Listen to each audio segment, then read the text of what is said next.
ഈ പ്രദേശത്തിൻ്റെയൊക്കെ പ്രിയങ്കരനായ കേരള കോൺഗ്രസ് പാർട്ടിയുടെ അഭിമാനമായ മന്ത്രിയുമായ ശ്രീ റോഷി അഗസ്റ്റിൻ, ഏറ്റവും ബഹുമാനായ മണിയാശൻ MLA, ഏറ്റവും ബഹുമാനിയായ ശൈലജ ടീച്ചർ, വേദിയിലുള്ള ബഹുമാനരായ ഇടതുപക്ഷ ജനാധിപത്യ മുന്നണി നേതാക്കൾ, എന്നോടൊപ്പം സഞ്ചരിക്കുന്ന ടീം അംഗങ്ങളെ, ഈ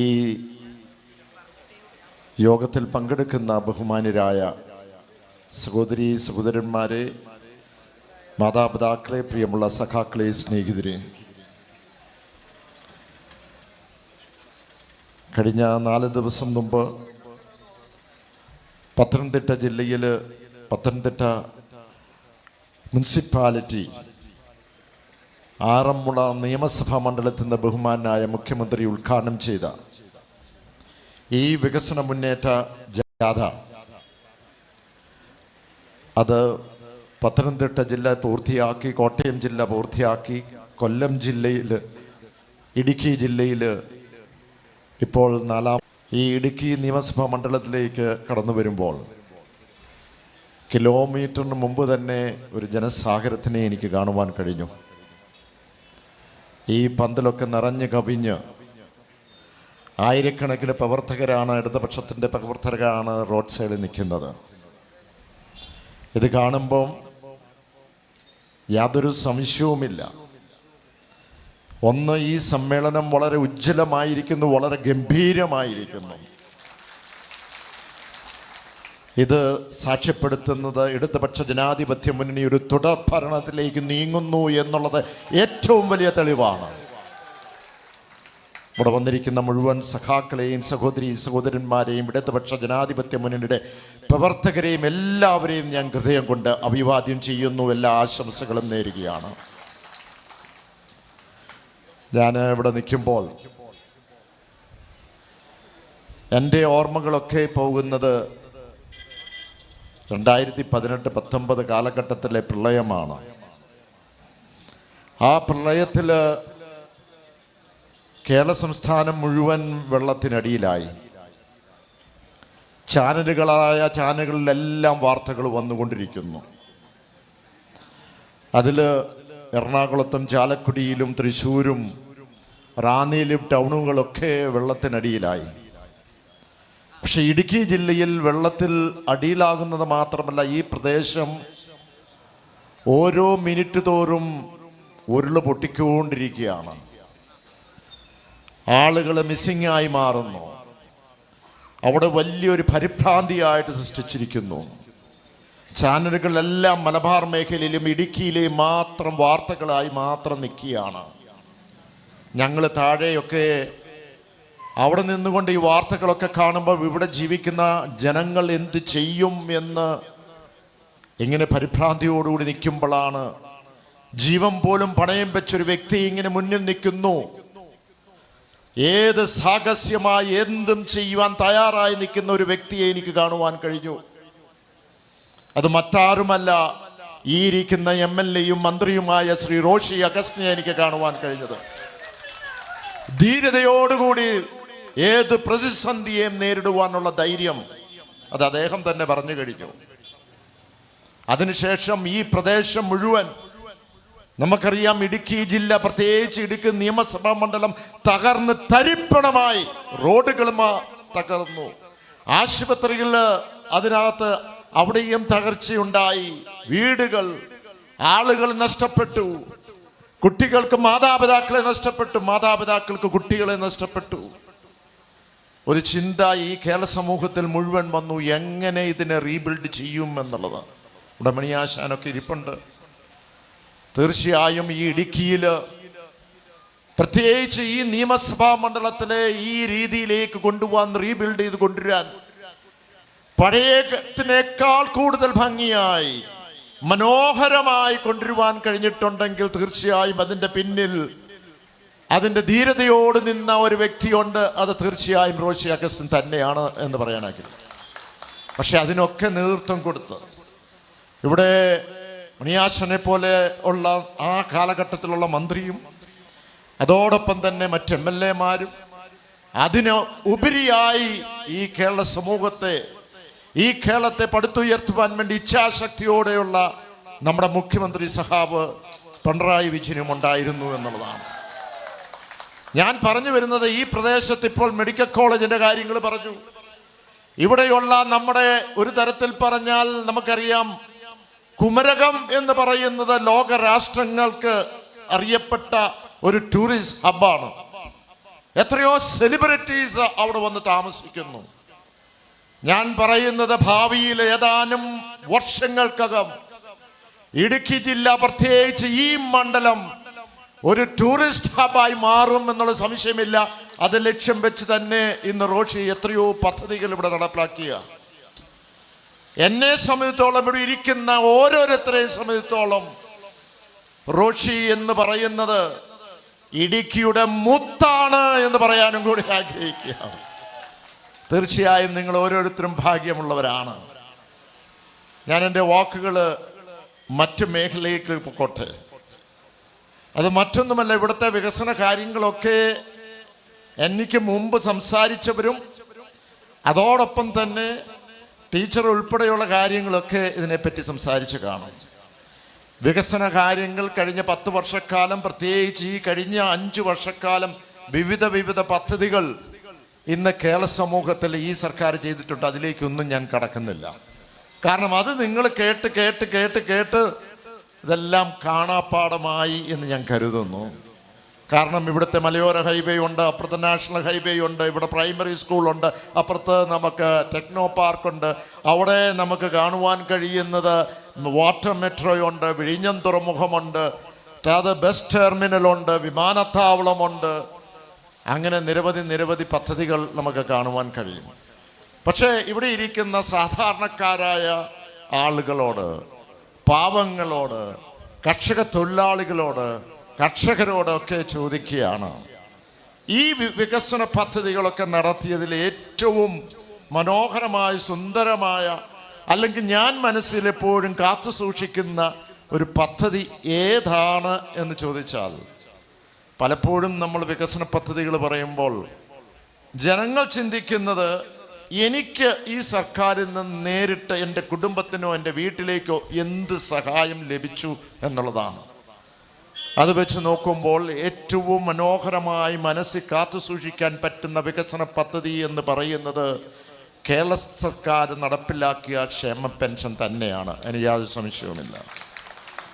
ഈ ക്ഷേമ പെൻഷൻ്റെ കാര്യങ്ങൾ പറയുമ്പോൾ നമുക്കറിയാം, അതിനെപ്പറ്റിയൊക്കെ ക്ഷേമ പെൻഷൻ കിട്ടി, അത് കിട്ടി, ഇത് കിട്ടി എന്നൊക്കെ പറയുമ്പോഴും എത്രമാത്രം ഇത് ആഴത്തിൽ ചെന്ന് എത്തുവാൻ കഴിഞ്ഞു എന്നുള്ളത് നിങ്ങളെടുത്ത് പരിശോധിക്കേണ്ടതാണ്.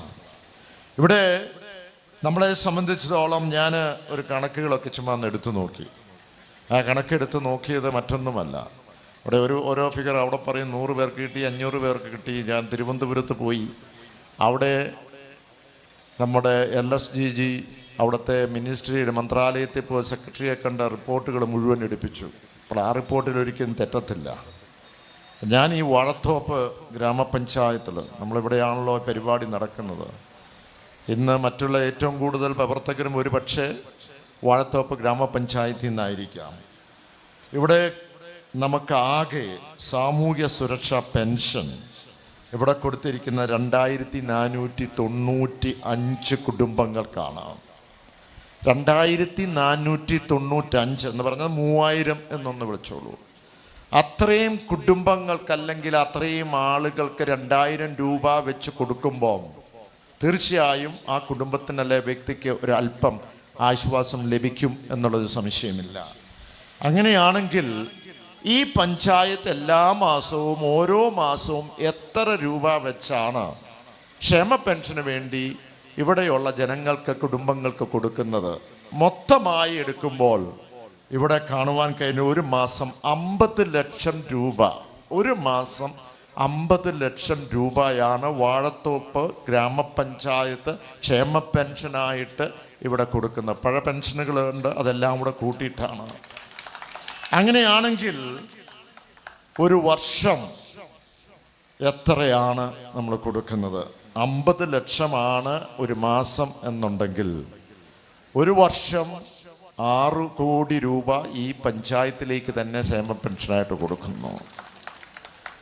5 വർഷം കൊണ്ട് ഈ പഞ്ചായത്തിൽ എത്ര രൂപ കൊടുക്കും?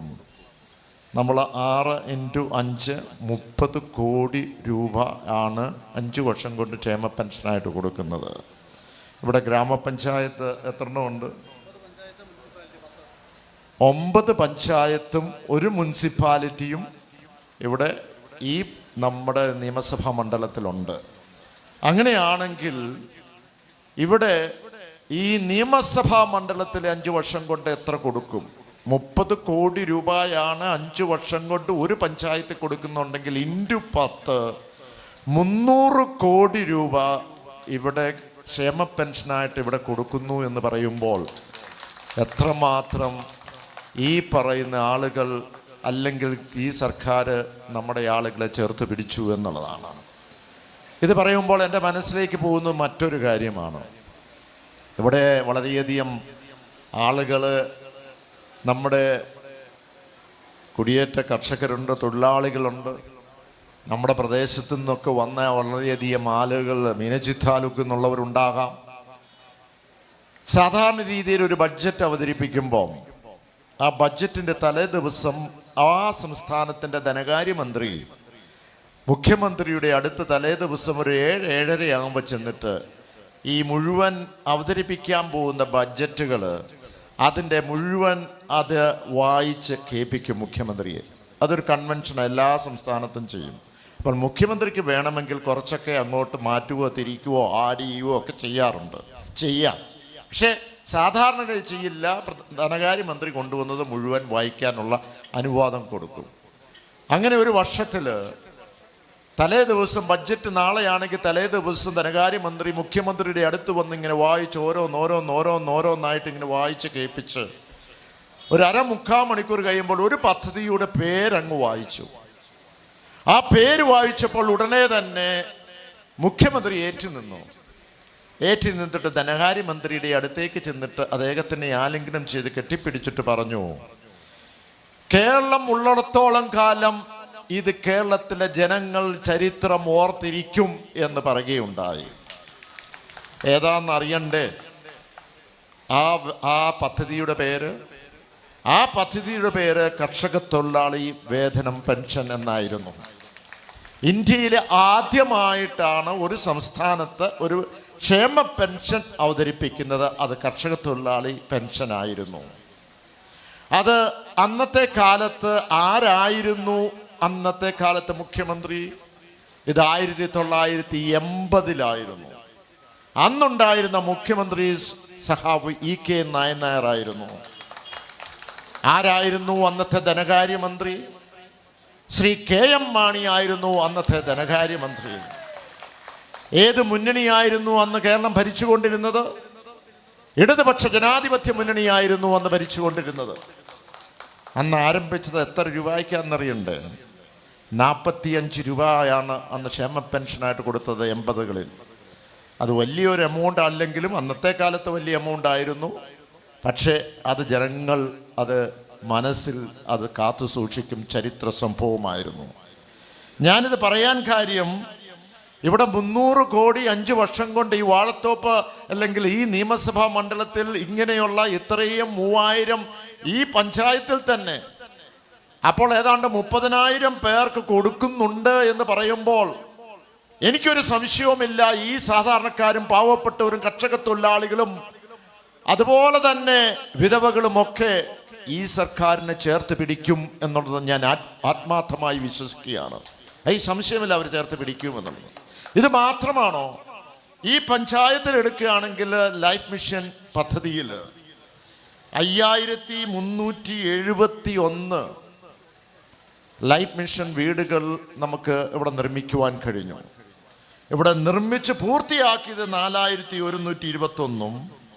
ഇത് നിർമ്മാണം പുരോഗമിച്ച് മുന്നോട്ട് പോകുന്നു 1250. അങ്ങനെ 5371 കുടുംബങ്ങൾക്ക് ഒരു സുരക്ഷ കൊടുത്തു. നമുക്കറിയാം എല്ലാ ആളുകൾക്കും അവരുടെ ഒരു ആവശ്യം, ഒരു സ്വപ്നം സ്വന്തമായി ഒരു വീട് ലഭിക്കുക എന്നുള്ളതാണ്. അവർക്ക് സ്വന്തമായി അവരുടെ മക്കൾക്കൊരു വീട് കൊടുക്കുക എന്നുള്ളതാണ്.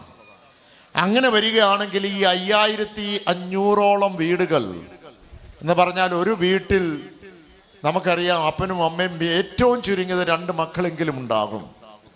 അങ്ങനെയാണെങ്കിൽ 5000 എന്ന് പറയുമ്പോൾ 20,000 പേർക്ക് ഒരു സുരക്ഷിതമായി ഈ സർക്കാർ പദ്ധതി കൊടുത്തു എന്നുള്ളതാണ്.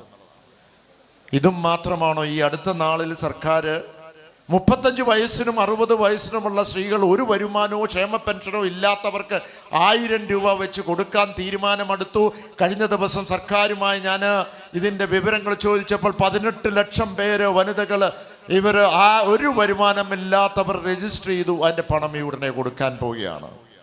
ഇന്ന് പഠിത്തം കഴിഞ്ഞ് ജോലി കിട്ടാത്ത യുവാക്കൾക്ക് ഒരു വർഷത്തേക്ക് സ്റ്റൈഫണ്ടായിട്ട് അത് കണക്ട് ടു വർക്ക് എന്ന് പറഞ്ഞ പദ്ധതിയിൽ 10,000 രൂപ കൊടുക്കാൻ പോകുന്നു. അപ്പോൾ എത്രയോ നേരിട്ട് കിട്ടുന്ന ഒരു ക്ഷേമ പദ്ധതികളിൽ നമ്മൾ നോക്കുമ്പോൾ ഏറ്റവും കൂടുതൽ ഈ രാജ്യത്ത് അത് കേരള സമൂഹത്തിലാണ്. എന്നിവിടെ ഇരിക്കുമ്പോൾ പലപ്പോഴും നേരത്തെ വൈദ്യുതി മന്ത്രി ഉൾപ്പെടെ ഇരിപ്പുണ്ട്. കഴിഞ്ഞ 10 വർഷക്കാലമായി പവർ കട്ടില്ലാത്ത ഒരു സംസ്ഥാനം ഈ രാജ്യത്തുണ്ടെങ്കിൽ അത് കേരള സംസ്ഥാനമാണ്. കഴിഞ്ഞ 10 വർഷക്കാലമായി. ഞാൻ ഈ പവർ കട്ട് കാര്യം പറയാൻ വേണ്ടിയിട്ടല്ല അത് പറഞ്ഞത്.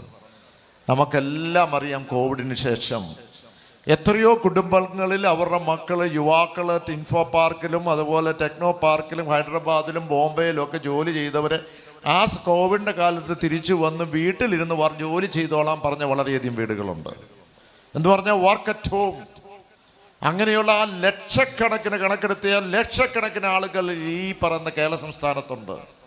അവരൊക്കെ രാത്രി കാലഘട്ടങ്ങളിലൊക്കെ അവരുടെ കമ്പനി അമേരിക്കയിലാണ്. ഓൺലൈനിൽ വൈഫൈയുമായി ബന്ധപ്പെട്ട് അവർ ജോലി ചെയ്യുക. ഒന്ന് ചിന്തിച്ച്, ആ വൈഫൈ ഒരു അരമണിക്കൂർ നേരത്തേക്ക് കറണ്ട് പോകുമ്പോൾ ഓഫായി പോയാൽ അവൻ്റെ പണി പോയി, അവന് സസ്പെൻഷനായി, അവന് പിന്നെ അങ്ങനെ ഒരു ബുദ്ധിമുട്ടിക്കൽ പരിഭ്രാന്തിയിലേക്ക് ചെന്നെത്തുന്ന ഒരു ഘട്ടമുണ്ട്. അപ്പോൾ അവർക്കൊക്കെ ഒരു ആശ്വാസമായി കേരള സമൂഹത്തിൽ 10 വർഷമായി പവർ കട്ടില്ല എന്ന് പറയുമ്പോൾ അത് വലിയ ഒരു സംഭാവനയാണ്, വലിയൊരു മുന്നേറ്റമാണ്. ഇവിടെ റോഷി അഗസ്റ്റിൻ സൂചിപ്പിച്ചതുപോലെ ഇന്ന് ഈ പ്രദേശത്തിൻ്റെ ഭൂമിയുമായും ഈ പ്രദേശത്തിൻ്റെ നമ്മുടെ വനവുമായും വന്യമൃഗവുമായും പട്ടയവുമായും ഒക്കെ സങ്കീർണമായ വിഷയങ്ങളുണ്ട്. കഴിഞ്ഞ 10 വർഷക്കാലമായി ഈ വിഷയങ്ങളൊക്കെ എത്രയോ കാര്യങ്ങൾ നമുക്ക് പരിഹരിച്ച് പോകാൻ കഴിഞ്ഞു. ഇപ്പോൾ പട്ടയത്തിൻ്റെ കാര്യങ്ങൾ ഇവിടെ സൂചിപ്പിച്ചു. പട്ടയത്തിൽ നേരത്തെ ഉണ്ടായിരുന്ന പട്ടയം കൊടുത്തത് മൂന്നാറുമായി ബന്ധപ്പെട്ട് അവിടെ പരിസ്ഥിതി ആളുകൾ കോടതി കേസ് കൊടുത്തപ്പോൾ ആ പട്ടയത്തിൽ നമുക്കറിയാം വീടും കൃഷിയും ചെയ്യാനാണ്. നമുക്ക് ഇവിടെ വന്ന് പട്ടയം ലഭിച്ചു. ഇവിടെ വന്ന് താമസിക്കുന്ന ആളുകൾക്ക് ഹോസ്പിറ്റൽ വേണ്ടേ, കടകൾ വേണ്ടേ, സ്കൂളുകൾ വേണ്ടേ, നിർമ്മാണം നടത്തി. അതെല്ലാം നിയമവിരുദ്ധമായി കോടതി വിധിച്ചപ്പോൾ എന്ത് ചെയ്യണം? നമുക്കൊരു നിയമ ഭേദഗതി രൂപപ്പെടുത്തേണ്ടതുണ്ട്. അങ്ങനെ ഈ സർക്കാർ നമുക്ക് ഈ ഭൂപതിവ് നിയമവുമായി ബന്ധപ്പെട്ട ഒരു ഭേദഗതി കൊണ്ടുവന്നു. അതെല്ലാം ക്രമീകരിച്ചു കൊടുത്തു.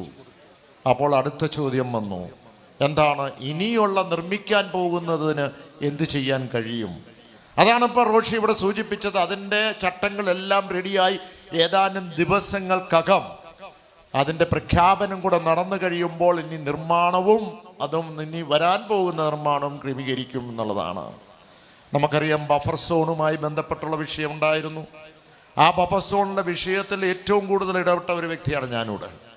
കാരണം സുപ്രീം കോടതിയിലുള്ളൊരു വിഷയത്തിൽ അവിടെ സുപ്രീം കോടതി തന്നെ പറഞ്ഞു, നിങ്ങൾക്ക് എന്തെങ്കിലും വിഷയമുണ്ടെങ്കിൽ എംപവർ കമ്മിറ്റി, സുപ്രീം കോടതി നിർണയിച്ച ഒരു 3 അംഗ കമ്മിറ്റിയുണ്ട്, എംപവർ കമ്മിറ്റി. ആ കമ്മിറ്റിയിൽ നിങ്ങൾ വന്ന് പറയണം എന്താണ് പ്രശ്നം, എന്താണ് നമുക്ക് ചെയ്യേണ്ടത് എന്ന് ചോദിച്ചു.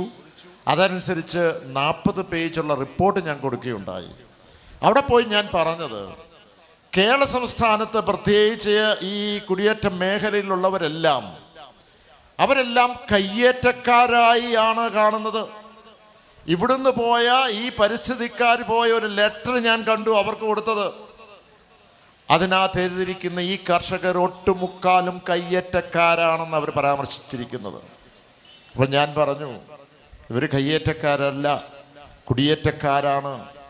ഈ പറയുന്ന ബഫർ സോണും വന്യമൃഗവും പട്ടയവും ഇതൊക്കെ പറയുമ്പോഴും എന്താണ് പ്രശ്നം?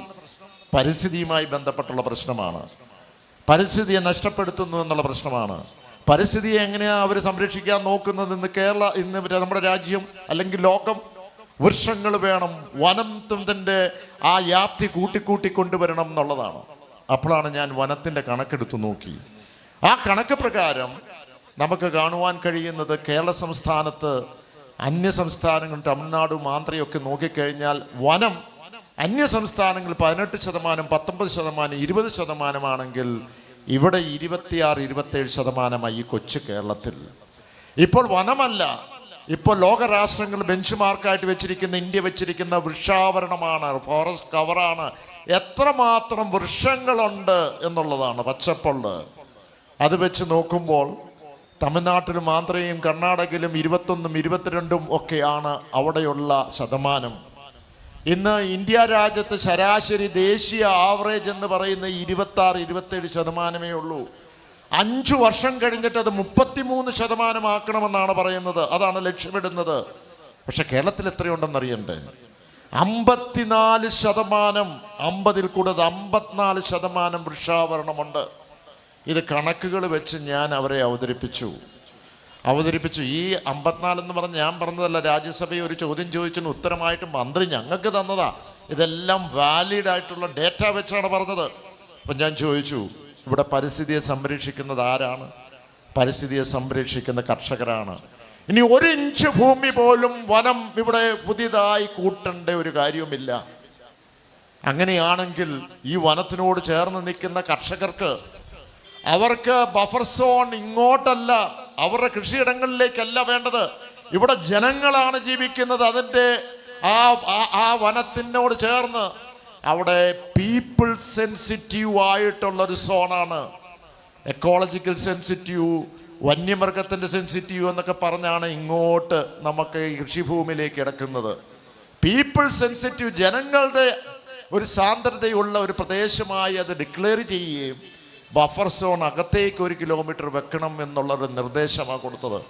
ഇവിടെ ഈ സർക്കാർ പോലും നമുക്കറിയാം, അന്ന് ആ കോടതി പറഞ്ഞ പ്രകാരം അത് റിമോട്ട് സെൻസസ് വെച്ചിട്ട്, കൺട്രോൾ വെച്ചിട്ട് ഇതിൻ്റെ ഇൻവെന്ററി, എത്ര വീടുണ്ട്, എത്ര വൃക്ഷമുണ്ട്, എത്ര ആൾക്കാരുണ്ടെന്ന് കണക്ക് കൊടുക്കണമെന്ന് പറഞ്ഞു. ഞാൻ പറഞ്ഞു അങ്ങനെയല്ല.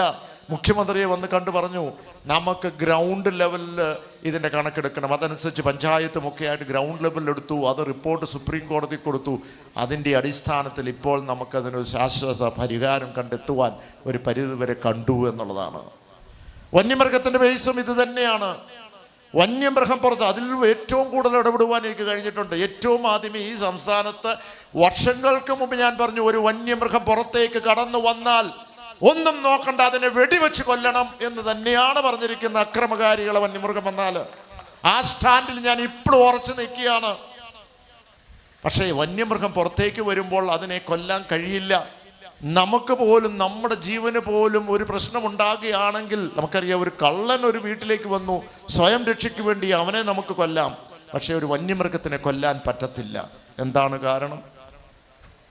നമ്മൾ വന്യമൃഗത്തിനെ കൊല്ലുവോ അതിനെ ഉപദ്രവിക്കുകയോ ചെയ്താൽ ഉടനെ തന്നെ നമ്മളെ പിടിച്ച് ജയിലിലടയ്ക്കും. ഒരു പ്രിസംഷനാണ്, അനുവാദമാണ്. എന്താണ് പ്രിസംഷൻ? നമുക്കറിയാം, ഒരു ജാതിപ്പേര് വിളിച്ചാൽ ഉടനെ തന്നെ നോൺ ബെയിലബിൾ ആയിട്ട് കേസെടുക്കും, അല്ലേ? നമ്മുടെ കയ്യിൽ ഡ്രഗ്സ് ഉണ്ടെങ്കിൽ, മയക്കുമരുന്നുണ്ടെങ്കിൽ ഒന്നും ചോദിക്കൂല, ഉടനെ നോൺ ബെയിലബിളായി കേസെടുക്കും, അല്ലേ? അതോടൊപ്പം പോസ്കോ കേസാണെങ്കിൽ ഉടനെ നോൺ ബെയിലബിളായിട്ട് കേസെടുക്കും. പിന്നെ നമ്മുടെ ഉത്തരവാദിത്വം നമ്മുടെ നിരപരാധിയാണ് എന്ന് തെളിയിക്കേണ്ടത്. അങ്ങനെ തന്നെയാണ് ഇതും കണക്ക് കൂട്ടുന്നത്. ഏതാ, ഒരു വന്യമൃഗം പുറത്തേക്ക് വന്ന് അതിനെ ഉപദ്രവിച്ചാൽ ഉടനെ അറസ്റ്റ് ചെയ്ത് നോൺ ബെയിലബിൾ ആക്കുക. ഇതൊരു പ്രിസംഷനാണ് ഈ രാജ്യത്ത് മുഴുവൻ. ഇത് തെറ്റാണ്. കാരണം ഈ വകുപ്പിൽ തന്നെ പറഞ്ഞിട്ടുണ്ട്, അക്രമകാരികളാണെങ്കിൽ ഇതിനെ കൊലപ്പെടുത്താമെന്ന്.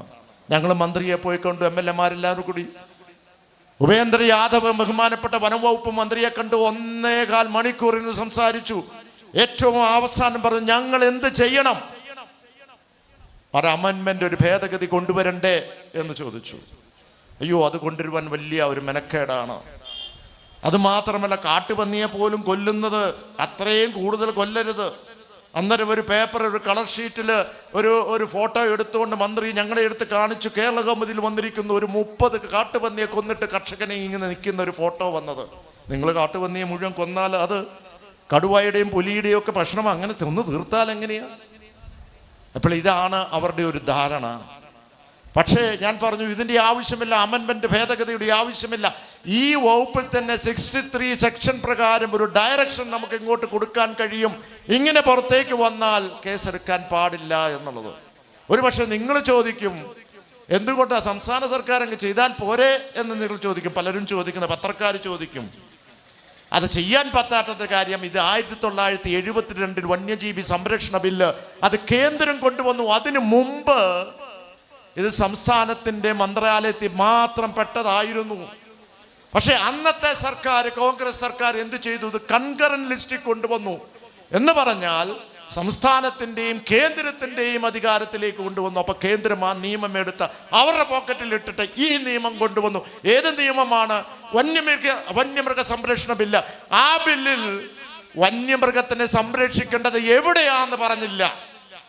വനത്തിലാണോ, വനത്തിൽ നിന്ന് പുറത്തു വരുമ്പോഴാണോ? എവിടെയും സംരക്ഷിക്കണമെന്നായി. അവിടെയാണ് പ്രശ്നം വന്നത്. മന്ത്രി പറഞ്ഞു ഞാൻ വരാം, ഡയറക്ഷൻ കൊടുക്കാമെന്നൊക്കെ പറഞ്ഞിട്ടും കൊടുത്തില്ല. അപ്പം നമുക്ക് വേണ്ടത് ഇവിടെ ഒരു സംരക്ഷണമാണ്. അത് കേന്ദ്രത്തിനോട് പറഞ്ഞിട്ട് ഡെഫ് ഇയേഴ്സിലാണ്, കേൾക്കുന്നില്ല. നമ്മളേതൊക്കെയാലും ഒരു തീരുമാനമെടുത്തു ഇവിടെ ഒരു നിയമം കൊണ്ടുവരാൻ. ആ നിയമം കൊണ്ടുവരുന്നു.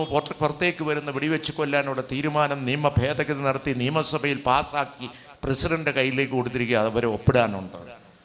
ഒപ്പിടും എന്നാണ് കരുതുന്നത്. കാരണം ഇവിടുത്തെ ജനങ്ങളുടെ ജീവനും സ്വത്തിനുമുള്ള ഒരു പ്രശ്നമാണ്. പക്ഷെ രാഷ്ട്രീയമാണ് അവർ നോക്കുന്നതുണ്ടെങ്കിൽ തീർച്ചയായും അത് ഒപ്പിടാൻ സാധ്യതയില്ല.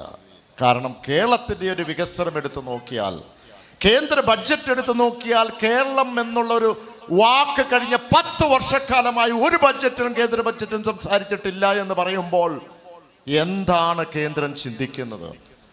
വേണമെങ്കിൽ അവർ തരും. എങ്ങനെയാണെന്നറിയാവോ? ഈ സംസ്ഥാനം BJPക്ക് ഭരണം അങ്ങ് വിട്ടുകൊടുത്താൽ. നമ്മൾ കണ്ടു കഴിഞ്ഞ 10 വർഷക്കാലമായി ഏതെങ്കിലും ഒരു കലാപം, വർഗീയ കലാപം ഈ സംസ്ഥാനത്ത് നടന്നിട്ടുണ്ടോ? വർഗീയ കലാപം നടക്കാനുള്ള എല്ലാ സാഹചര്യമുണ്ട്. ഇങ്ങനെയുള്ള തീവ്രവാദികൾക്ക് അത് നടത്താൻ ആഗ്രഹമില്ലാഞ്ഞിട്ടല്ല.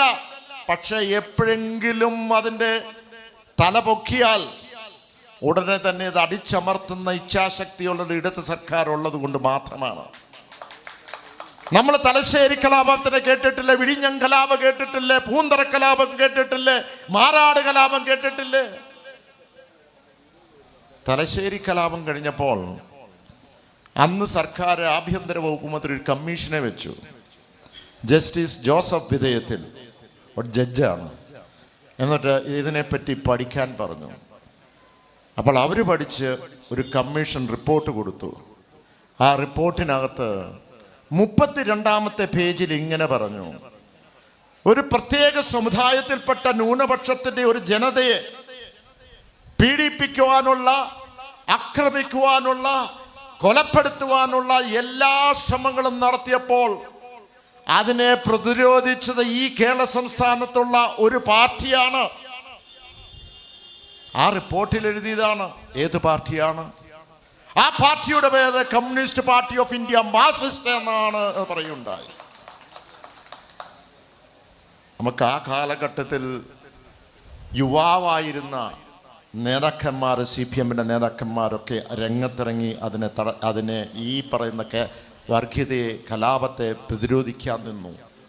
അതിന് ഏറ്റവും മുന്നിൽ നിന്ന അന്നത്തെ യുവാവായിരുന്ന ഇപ്പോഴത്തെ മുഖ്യമന്ത്രിയായിരിക്കുന്ന സഖാവ് പിണറായി വിജയനായിരുന്നു എന്നാണ്.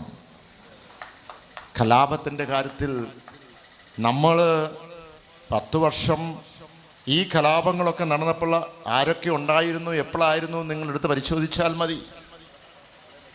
അപ്പോൾ ഞാൻ എൻ്റെ വാക്ക് ചുരുക്കട്ടെ. നമുക്ക് വികസനം മാത്രം പോരല്ലോ, സമാധാനത്തോടുകൂടി ജീവിക്കുവാൻ കഴിയണം. എത്ര പണമുണ്ടെങ്കിലും പലപ്പോഴും കോടിക്കണക്കിന് രൂപയുണ്ട്, പണക്കാരുണ്ട്, പക്ഷേ അവൻ്റെ ജീവിതത്തിൽ സന്തോഷമില്ല. എത്രയോ ആളുകളുണ്ട്, എനിക്കെൻ്റെ ജീവിതത്തിൽ സന്തോഷമില്ല, സമാധാനമില്ല. ഇവിടെ എത്ര പുരോഗതി ഉണ്ടായാലും, എത്ര റോഡുകൾ വന്നാലും, പക്ഷെ നമ്മുടെ സംസ്ഥാനത്ത് സമാധാനമില്ലെങ്കിൽ നമ്മൾ എങ്ങനെ മുന്നോട്ട് പോകും? പക്ഷെ കഴിഞ്ഞ 10 വർഷക്കാലമായി ഇത്രയും സമാധാനത്തോടുകൂടി ജീവിക്കുവാൻ കഴിഞ്ഞിട്ടുണ്ടെങ്കിൽ ഇച്ഛാശക്തിയുള്ള ഒരു സർക്കാർ ഉള്ളത് കൊണ്ട് തന്നെയാണ്. ഞാൻ വാക്കുകൾ ചുരുക്കട്ടെ. നമ്മുടെ കേരളത്തെ എടുത്തു നോക്കുമ്പോൾ എപ്പോഴും പെൻഷൻ മുടങ്ങാത്ത ഒരു സംസ്ഥാനം, റേഷൻ മുടങ്ങാത്ത ഒരു സംസ്ഥാനം, ഇന്ന് പാഠപുസ്തകം മുടങ്ങാത്ത ഒരു സംസ്ഥാനം, ആശുപത്രിക്ക് ജോറായ ഒരു സംസ്ഥാനം, എല്ലാ തരത്തിലും എല്ലാ മേഖലയിലും നമുക്ക് കാണുന്നത് നമ്മുടെ ജനങ്ങളെ ചേർത്ത് പിടിച്ച് നിൽക്കുന്ന ഒരു സംസ്ഥാനമാണ്. നമുക്കറിയാം, ഇനി നമുക്ക് വേണ്ടത്, നമ്മളൊരു പൊതു തെരഞ്ഞെടുപ്പിലേക്ക് വക്കിലേക്ക് പോവുകയാണ്. ആ പൊതു തെരഞ്ഞെടുപ്പിലേക്ക് പോകുമ്പോൾ നമ്മൾ നാട്ടിൽ കൂടെ നടന്നു പോകുമ്പോൾ അത് ഓരോ നിയമസഭാ മണ്ഡലത്തിലും ഓരോ ജില്ലയിലും ഓരോ സംസ്ഥാനത്തും പ്രത്യേകിച്ച് കേരള സംസ്ഥാനത്തും ആളുകൾ സംസാരിക്കും. എന്താണ്? ചിലപ്പോൾ പറയും അത് LDF നല്ലൊരു ട്രെൻഡുണ്ട് എന്ന് പറയും, അല്ലേ? അതെങ്ങനെയാണ് ട്രെൻഡ് ഉണ്ടാകുന്നത്? ആ ഓളം ഉണ്ടാകുന്നത് എങ്ങനെയാണ്? പെട്ടെന്ന് പത്രക്കാർ എഴുതിയിട്ടാണോ? അല്ല.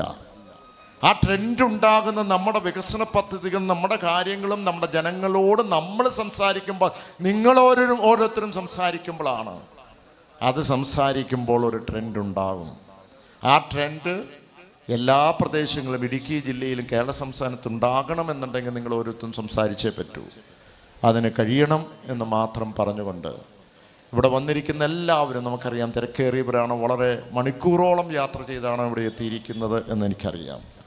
അതുകൊണ്ട് തന്നെ മറ്റു കാര്യങ്ങളിലേക്ക് കടക്കുന്ന ഞങ്ങളും തൊടുപുഴയും കോതമംഗലം എല്ലാം പോകാനുണ്ട്. ഇതൊരു കിക്ക് ഓഫാണ് തെരഞ്ഞെടുപ്പിൻ്റെ. ഇനി ഫീൽഡിലേക്ക് ചെന്നെത്തേണ്ടത് നിങ്ങൾ ഓരോരുത്തരുമാണ്. ഓരോ വീടുകളിലേക്കും ചെന്നെത്തേണ്ടത് നിങ്ങൾ ഓരോരുത്തരുമാണ്. നമ്മുടെ സംസ്ഥാനത്തിൻ്റെ നമ്മുടെ ഇടതുപക്ഷ ജനാധിപത്യ മുന്നണിയുടെ രാഷ്ട്രീയ കാഴ്ചപ്പാടും വികസനവും ചെന്നെത്തിക്കേണ്ടത് നിങ്ങൾ ഓരോരുത്തരുമാണ്. അതിന് കഴിയട്ടെ എന്ന് മാത്രം പറഞ്ഞുകൊണ്ട് ഇവിടെ വന്നിരിക്കുന്ന മുഴുവൻ സഖാക്കൾക്കും സഹോദരന്മാർക്കും മാതാപിതാക്കൾക്കും ഇടതുപക്ഷ ജനാധിപത്യ മുന്നണിയുടെ പ്രവർത്തകർക്കും നാട്ടുകാർക്കും എല്ലാം എൻ്റെയും ക്യാപ്റ്റൻ എന്ന നിലയ്ക്ക് ഞങ്ങളുടെ കൂടെയുള്ള ടീം അംഗങ്ങളുടെ എല്ലാ അഭിവാദ്യങ്ങളും അർപ്പിച്ചുകൊണ്ട് നന്ദി നേർന്നുകൊണ്ട് എൻ്റെ വാക്കുകൾ നിർത്തുന്നു. നന്ദി, നമസ്കാരം.